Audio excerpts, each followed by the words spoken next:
Bom,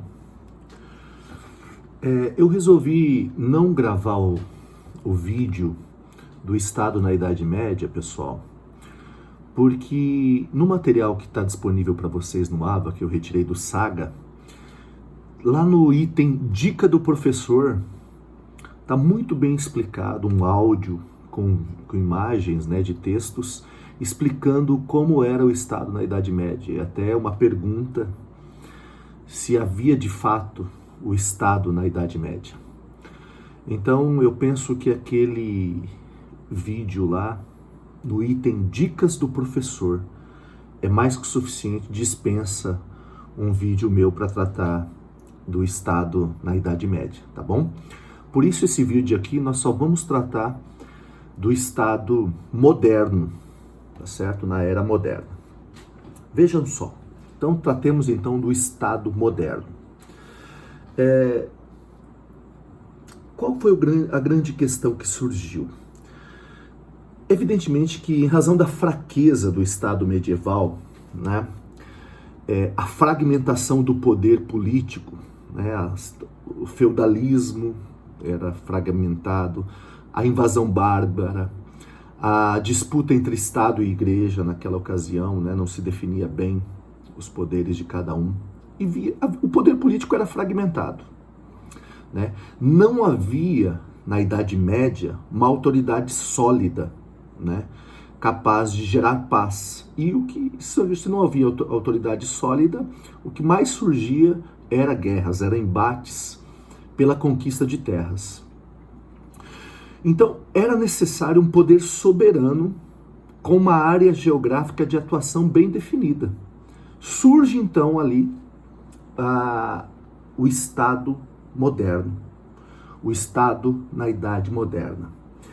Os autores vão dizer que o principal documento, né, o principal momento em que surge o Estado moderno é a chamada Paz de Westfália. Paz de Westfália.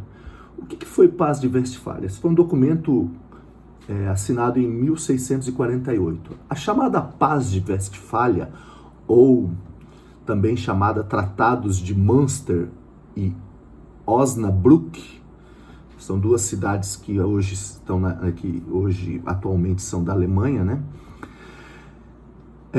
Designa uma série de tratados que encerram a Guerra dos 30 Anos e também reconheceram oficialmente as Províncias Unidas e a Confederação Suíça.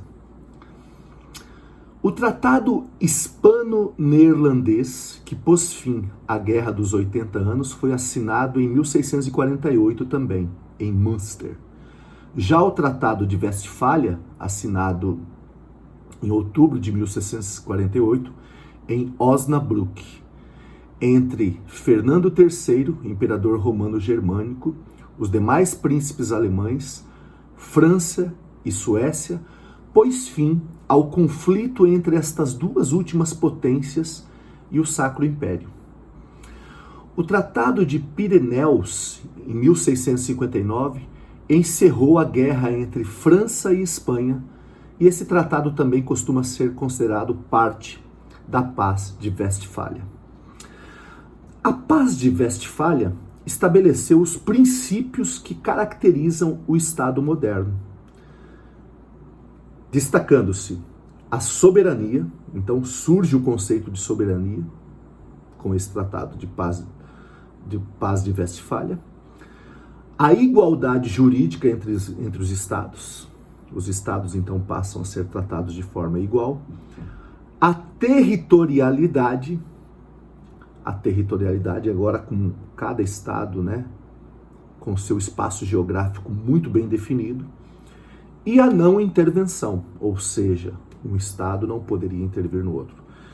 Essas características, esses elementos caracterizam hoje o nosso conceito de estado também, tá certo? Igualdade jurídica, soberania, territorialidade, não intervenção, são conceitos de estado atual, conceitos atuais de estado. Perfeito? Muito bem, então a Paz de Westfália é o momento em que surge o marco inicial do Estado moderno. Tá. O professor Lênio Streck vai dizer que o Estado moderno apresenta algumas características que eu disponibilizei no material para vocês. Características do Estado moderno. Primeira característica: o Estado então passa a ser um poder político soberano.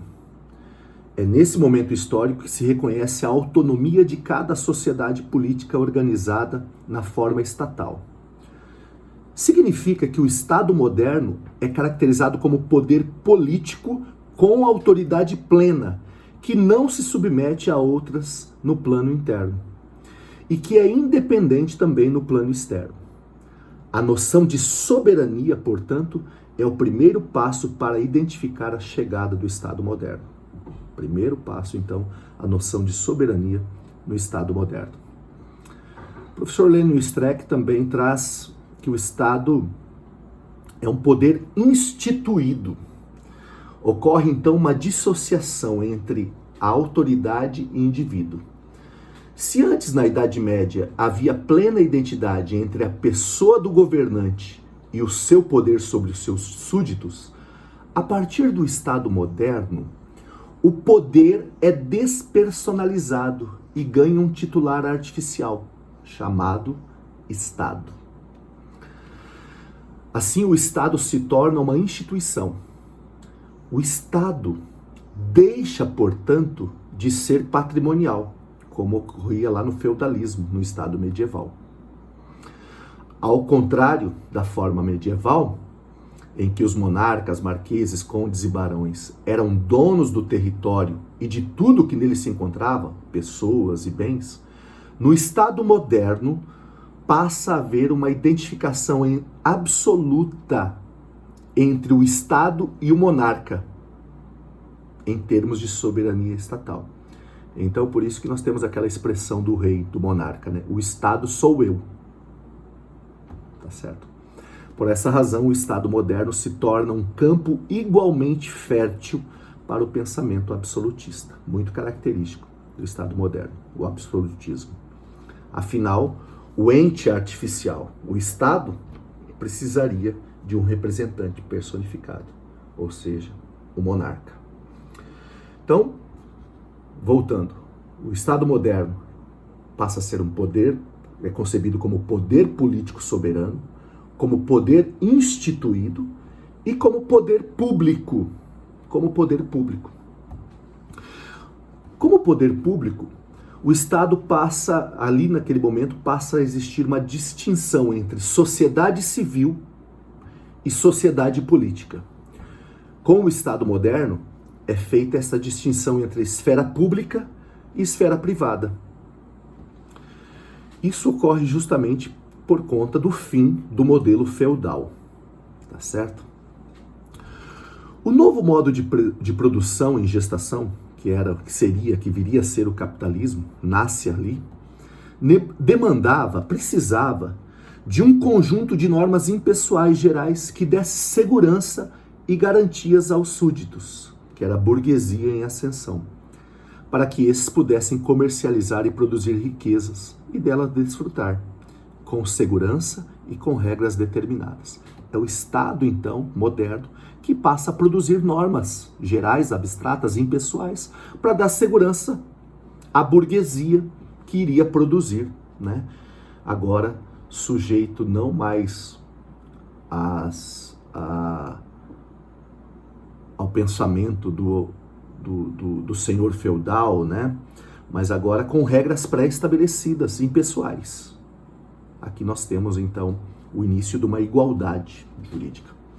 Surge, assim, um aparato burocrático destinado à organização dos novos meios de produção e de garantia da estabilidade econômica. O Estado se torna uma organização diferente da sociedade civil. Aqui, principal distinção entre o Estado moderno e o Estado medieval. Tá certo? É isso aí, pessoal. Continuamos no próximo vídeo.